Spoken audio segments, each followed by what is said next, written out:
नमस्कार दोस्तों, जब से रेलवे टेक्नीशियन का रिजल्ट आया है तब से छात्र परेशान है। छात्रों को समझ में आ नहीं रहा है कि रिजल्ट कैसे जारी किया गया है। किसी छात्रों का 40 से 50 नंबर बढ़ा दिया गया है तो किसी छात्रों का नॉर्मलाइजेशन होने के बाद ही 10 से 12 नंबर घटा भी दिया गया है। अब छात्रों को ये पद्धति समझ में आ नहीं रही है कि रिजल्ट देने का आधार क्या है, नॉर्मलाइजेशन लगाने का आधार क्या है। और इतने जो छात्र छठे हैं, अच्छे मतलब जो लोग 87 अटेम्प्ट किए हैं उसमें 76 जो लोग सही किए हैं उनका भी रिजल्ट नहीं आया है। और जिन लोगों का 50 आ रहा है नंबर उनको नॉर्मलाइज करके 90-93 करके रिजल्ट दे दिया गया है। तो सभी छात्रों के मन में चल रहा है कि क्या सच में धांधली हुई है टेक्नीशियन रिजल्ट में। तो इन सारे चीजों पर बात करेंगे और अभी हमारे साथ रेलवे के जाने माने शिक्षक दीपक सर हमारे साथ हैं। सबसे पहले स्वागत है सर। बहुत बहुत धन्यवाद सर। सर, जिस तरीके से जब से आप देख रहे होंगे, जब से रेलवे टेक्नीशियन का रिजल्ट आया है तब से लगातार छात्रों में एक नाराजगी देखने को मिल रही है रिजल्ट को लेकर के। सर, क्या कुछ बोलिएगा टेक्नीशियन रिजल्ट पे? अच्छा देखिए, अगर सच पूछा जाए जिस तरह से रिजल्ट की कॉन्सेप्ट सामने निकल के आ रही है, बहुत सारे गुरुजी लोग का वीडियो भी आया मार्केट में, हमने भी अपने चैनल से वीडियो बनाया है और बहुत सारे बच्चों से हमने मिला, बात किया, फोन आया, कॉल आता है। तो ये रिजल्ट की जो पब्लिश रिजल्ट को जो किया गया है, इसमें मुझे भी लग रहा है कहीं ना कहीं धांधली है, क्योंकि जिस तरीके से हो रहा है इस तरीके से पहले कभी हुआ भी नहीं था और ऐसा होता भी नहीं है। तो कहीं ना कहीं धांधली के घेरे में, सेटिंग के घेरे में ये चीजें आ रही है। मुझे भी लग रहा है कि भाई जो बच्चा का रो मार्क्स 87 है, 88 है, उसके नॉर्मलाइजेशन में मार्क्स घट कैसे गया और जिनका कम है उनका बढ़ कैसे गया। हमने देखा किसी किसी बच्चे का तो 43-48 नंबर तक बढ़ा हुआ है और किसी किसी का कम हो गया है। तो इसकी जवाबदेही लेनी होगी ना, ये क्यों हो रहा है। आपका जो नॉर्मलाइजेशन का फॉर्मूला है ये किसी को समझ में आता नहीं, और जो बच्चा का नंबर ज्यादा है उसका रिजल्ट होता नहीं, जिसका कम है उसका रिजल्ट हो रहा है। तो कोई भी आदमी नहीं सोचेगा कि लगता है सेटिंग है। अभी एक पेपर कट भी वायरल हो रहा है। वही मैं कह रहा था कि अभी जो पेपर कटिंग वायरल हुई है, 20-20 लाख में नौकरी हो रही है, तो ये तो और लोगों को शक के घेरे में डाल रहा है। और छात्र भी पूछ रहे हैं कि क्या टेक्नीशियन में भी 20-20 लाख लेकर के नौकरी दिया गया है क्या? अच्छा, जिस तरह का सिचुएशन बना हुआ है, पॉसिबिलिटी तो इसकी बन ही रही है, इसकी पॉसिबिलिटी बन रही है, क्योंकि जिस तरह से काम किया जा रहा है अभी रेलवे टेक्नीशियन के रिजल्ट के ऊपर, और जिस तरह से बच्चों के सामने रिजल्ट दिखाया जा रहा है। अभी तो देखिए, आज मैंने अपने चैनल से वीडियो बनाया जिसमें उस बच्चा को भी मैं ला दिया हूं अपने चैनल पे।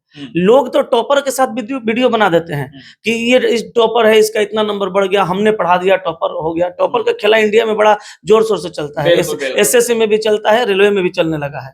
लेकिन कोई वैसे लोगों का दुख दर्द समझिए ना, जो लड़का मतलब 88 बनाया था, आप 2 बार उसका रिजल्ट है, एक बार 88 बनाया, 92 बनाया, 84, 6, 90, 92, 8 क्वेश्चन गलत किया गया, 84 नंबर आ रहा है। अगला बार जब उसका रिजल्ट दिया जाता है तो उसमें से 5 क्वेश्चन को सीधे इग्नोर कर दिया जाता है। अब क्यों इग्नोर किया जा रहा है ये भी नहीं बताया जा रहा है। कितना नंबर आ रहा है ढंग से ये भी नहीं बताया जा रहा है। पिछला बार निगेटिव था 8, इस बार निगेटिव हो गया 7। तो आप डबल रिजल्ट को दे रहे हैं, उसमें भी गड़बड़ी कर रहे हैं, नंबर कभी ज्यादा बता रहे हैं, कभी कम बता रहे हैं। तो इन सारी चीजों पे स्पष्ट तरीके से बच्चों को क्लियर करना होगा कि आखिर आप ये किस फॉर्मूला के तहत कर रहे हैं। नहीं तो शक के दायरे में तो भैया आ ही रहे हैं कि आप भी पैसा लेकर के और सेटिंग करवा रहे हैं, और चाहे जो भी है इन काम को। रेलवे पैसा लेकर भी नौकरी दिया है क्या इसमें? कहा जा सकता है जिस तरह से। अच्छा, कटिंग तो मेरा और आपका निकाला हुआ है नहीं, वो तो पेपर में वायरल हो गया है। तो अगर 20-20 लाख रुपया लेके लोग जब वहां सेटिंग कर रहे हैं तो फिर टेक्नीशियन में सेटिंग क्यों नहीं किए होंगे? हो सकता है, इसमें कहीं दो मत नहीं है। टेक्नीशियन रिजल्ट में अब होना क्या चाहिए सर? छात्र बहुत असंतुष्ट दिख रहे हैं इस रिजल्ट से। देखिए, मैं मांग करता हूं आयोग से, अश्विनी वैष्णव जी से, और टीसीएस जो एग्जाम कंडक्ट कराती है, इन सभी लोगों से मैं मांग करता हूं, और सारे विद्यार्थियों से मैं यही कहूंगा कि इस वीडियो को इतना शेयर होना चाहिए, इतना शेयर करना चाहिए कि सीधे बात आयोग तक पहुंचे। लोग चुप्पी साध लेते हैं समय आता है तो, और कभी काबिल न्यूज बोलना शुरू करता है तो कभी दीपक सर बोलना शुरू करते हैं। तो जब बोलते हैं हम लोग तो इस बात को वहां तक पहुंचाने का काम विद्यार्थियों का होना चाहिए। मैं स्पष्ट तरीके से कह रहा हूं कि या तो आप एलपी गड़बड़ी में भी हम लोग पहले थे जो वहां छात्रों के बीच में पहुंचे, उससे पहले किन्हीं का वीडियो ही नहीं आया था। सेंटर पे डायरेक्ट पहुंचना। अच्छा, जब याद होगा आपको, जब हम लोग गए होंगे वहां पे, गए थे वहां पे 12:15 के आसपास गए थे, तो बच्चे अंदर बैठे हुए थे और नहीं छोड़ा गया था, ताला लॉक किया गया था, मारपीट किया गया था। लेकिन जाने के जस्ट 5 से 7 मिनट के बाद बच्चों को रिलीज किया गया, 10 मिनट के बाद। उसके बाद सब लोग वीडियो बनाने लगे। ठीक है, बनाइए, कहीं कोई दिक्कत नहीं है, आप लोग भी सपोर्ट में है तो बहुत अच्छी बात है, चीजें मजबूत हो रही है। हम तो कहते हैं अकेले चना कभी भाड़ा नहीं फोड़ता है, सारे लोग मिलकर काम करेंगे तो बेहतर होगा। सब लोग मिलकर करते हैं, सारे गुरुजी लोग अच्छे हैं, सारे मीडिया वाले अच्छे हैं, सब लोग अच्छे हैं, सब लोग मिलकर काम करते हैं। लेकिन इस बात को तो पहुंचाना होगा। मैं स्पष्ट तरीके से मांग करता हूं कि या तो आप सारी चीजों को क्लियर करिए ताकि बच्चों के मन से डाउट खत्म हो सके। आयोग क्लियर करे, अश्विनी वैष्णव साहब जो रेल मंत्री वो क्लियर करे, या नहीं तो टीसीएस क्लियर करे, और नहीं तो फिर से रिजल्ट दिया जाए और नॉर्मलाइजेशन को हटाया जाए। नॉर्मलाइजेशन से बच्चों की संतुष्टि नहीं हो रही है। किसी का नंबर नॉर्मलाइजेशन में बढ़ के 45 नंबर बढ़ जा रहा है, किसी का घट जा रहा है। अरे सब लोग यही उम्मीद लगाता है रिवाइज रिजल्ट आना चाहिए क्या? एकदम रिवाइज रिजल्ट आना चाहिए और रो मार्क्स के आधार पर रिजल्ट आना चाहिए। मेरी मांग है, मांग कर रहे हैं, सारे बच्चों की मांग है। अब देखिए, जिनका रिजल्ट हो गया वो तो हम पे गरमाएंगे, पक्का पता है हमको फिक्स है कि अगर कहीं रिवाइज रिजल्ट आ जाता है तो मेरा नहीं हुआ तो क्या करेंगे। लेकिन गलत तरीके से जो चीजें हुई हैं वो तो गलत है। अगर आपका सही तरीके से रिजल्ट हुआ तो सेकंड टर्म में रिवाइज रिजल्ट आएगा तो भी सही आएगा।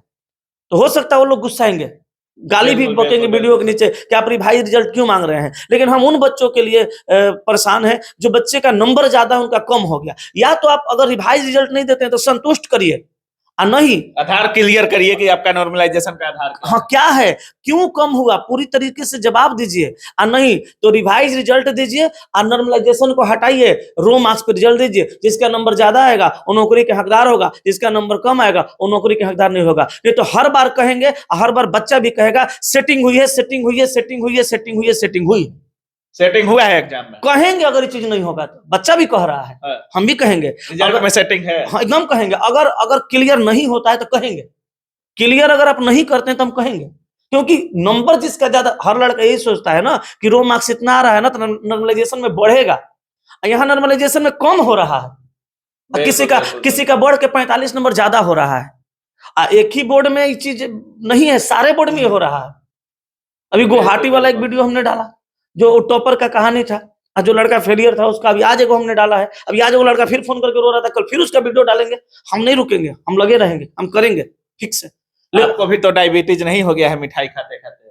नहीं, हमारा मिठाई खाते का डायबिटीज नहीं होगा, हम ईमानदारी का मिठाई खाते हैं। हमारा डायबिटीज नहीं होगा। मिठाई खाते का डायबिटीज होता है? कहाँ होगा डायबिटीज? हम सूखा वाला मिठाई खाते हैं। बच्चा से कहते हैं कि मेरा हक है।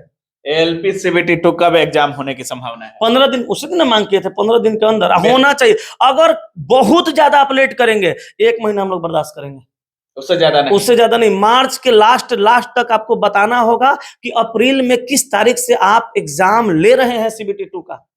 अप्रैल पार नहीं होना चाहिए। चलिए, लास्ट में जितने भी एलपी और टेक्नीशियन के छात्र देख रहे होंगे सर, लास्ट संदेश दीपक सर का क्या होने वाला है? लास्ट संदेश यही होगा कि मैं कहता हूं कि कट ऑफ इतना ही जाएगा, या कोई भी कहता है कि कट ऑफ इतना ही जाएगा, तो उन बातों पे एकदम फोकस नहीं करना है।